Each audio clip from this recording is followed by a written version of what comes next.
தேவி. சத்யா,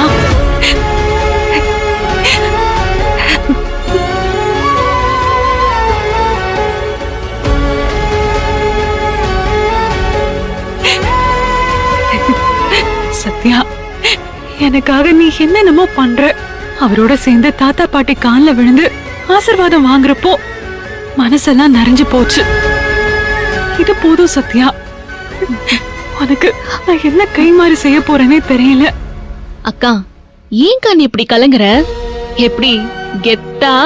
சத்யா சும்மாவா? சத்யா வாயில இருந்து ஒரு வார்த்தை வந்தா அது சத்தியம் மாதிரி. சும்மாலாம் சொல்ல மாட்டேன்க்கா, சொன்னா செஞ்சு காட்டிடுவேன்.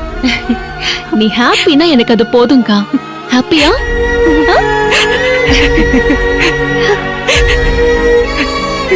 தேங்க்ஸ் சத்யா. நான் எதெல்லாம் நடக்காதுன்னு நினைச்சனோ அது எல்லாமே நடக்குது. எனக்கு ஆச்சரியமா இருக்கு சத்யா. உங்க 2 பேருக்காகவும் நான் சாமி கும்பிட்டது வீண் போகலம்மா. சத்யா சாமி மாதிரி நம்ம குடும்பத்தை காப்பாத்திடுவா. சரியா சொன்னம்மா. நீங்க சொன்னாலும் சொல்லாட்டியும் இவதான் நம்ம சாமி. இப்படி எல்லாம் செய்யறது எனக்கு சுகமே இல்லடி. நினைச்சா எனக்கு அப்படியே பிரஷர் ஏறுது. தேவிக்காக ஒவ்வொரு விஷயத்தையும் நீ எவ்வளவு ரிஸ்க் எடுத்து பார்த்து பார்த்து செஞ்சிட்டு இருக்க. யார் உனமா செய்வா சொல்லு? உண்மையிலேயே நீ பெரிய காரியத்தை செய்யறடி. உனக்கே அது தெரியுமான்னு தெரியலடி. நாங்க இன்னும் உன்னை சின்ன பிள்ளையாவே நினைச்சிட்டு இருக்கோம். மா போதும்மா. இவ என்னடானா சாமிங்கிறா, நீங்க என்னடானா பெரிய மனுஷங்கிறீங்க. இனிதாமா நான் வாழவே ஆரம்பிக்கணும். ஜாலியா இருமா. ஓவர் எமோஷன்லாம் உன் உடம்புக்கு நல்லதே இல்ல. நீ விளையாட்டா சொல்ற, ஆனா இவ்ளோ கஷ்டப்பட்டு இதெல்லாம் செஞ்சிருக்கேன்னு இருக்கா? இப்பவே மொத்தமா தேங்க்ஸ் சொல்லி கணக்க முடிச்சிடலான்னு பாக்குறியா? ஏய் சத்யா, பெரிய இடத்துக்கு கல்யாணம் பண்ணிட்டு போறா இல்ல, அதுக்கப்புறம் நம்மள கண்டுப்பாலோ இல்லையோ, யாரு கண்டா? அதான் இப்பவே சொல்லான்னு நினைச்சிட்டா போல இருக்கு. என்னம்மா நீ இப்படி எல்லாம் பேசுற? நான் வாழ போற வாழ்க்கை இவ போட்ட பிச்சைமா.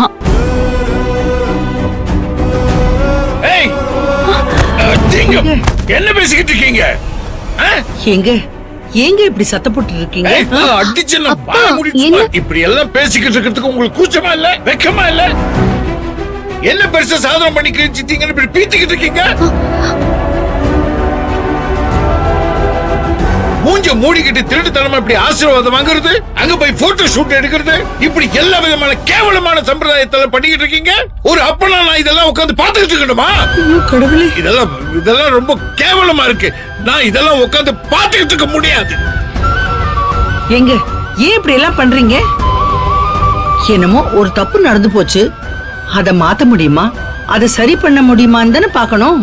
அத விட்டுட்டு நம்ம எல்லாம் பழைய ஆளுங்க, நமக்கு இதெல்லாம் தோணல.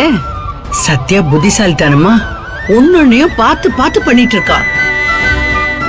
நம்ம புள்ள வாழ்க்கை நல்லா இருக்கணும்னு சந்தோஷமா ஆசீர்வாதம் பண்ணிட்டு சாமியை வேண்டிட்டு இருக்கேன். நீங்க ஏங்க நாம என்னமோ பெரிய தப்பு பண்ண மாதிரி யோசிச்சுட்டு இருக்கீங்க? ஏய் செங்கமலம், நீ இவங்களோட சேர்ந்துகிட்டு ஆடுற ஆட்ட கொஞ்சம் கூட சரியில்லை சொல்லிட்ட. என்னங்க நல்லா இல்ல? நம்ம பிள்ளைங்க சந்தோஷம் தாங்க நம்மளுக்கு சந்தோஷம். அவங்க நல்லா இருந்தா போதாதா? எது சந்தோஷம்?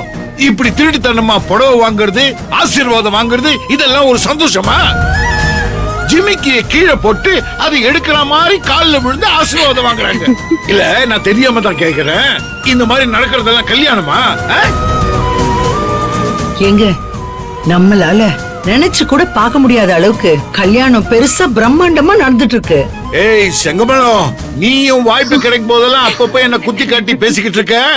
சரி, உன்னோட பேச்சுக்கு தகுந்த மாதிரி இவ்வளவு பெரிய பிரம்மாண்டமான கல்யாண மண்டபத்தை எடுத்து என் பிள்ளைங்களுக்கு கல்யாணம் பண்ண முடியாதுதான். ஆனா ஏன் தகுதிக்கு தகுந்த மாதிரி ஒரு சின்ன கல்யாண மண்டபத்தை புக் பண்ணி பத்திரிக்கை அடிச்சு பந்தக்கால் நட்டு சொந்தக்காரங்க எல்லாரையும் கூப்பிட்டு வச்சு என் பொண்ணுங்களுக்கு நீ நானும் அப்பா அம்மாவை நின்னு ஆசீர்வாதம் பண்ணி கல்யாணத்தை நடத்த முடியாதா? அந்த அளவுக்கு கேவலமானவன் ஆயிட்டேன் நானு. இல்ல கடவுள் தான் அந்த நிலைமைக்கு விட்டுட்டாரா? என்ன பேசுற நீ? எங்க நான் என்ன சொல்ல வரேன்னு கேளுங்க. நான் அந்த அர்த்தத்துல எல்லாம் சொல்ல வரல. அக்கா நீ அழாதக்கா, அப்பா உங்க ஆதங்கம் எனக்கு புரியுதுப்பா. அத நான் தப்புன்னு சொல்ல மாட்டேன்.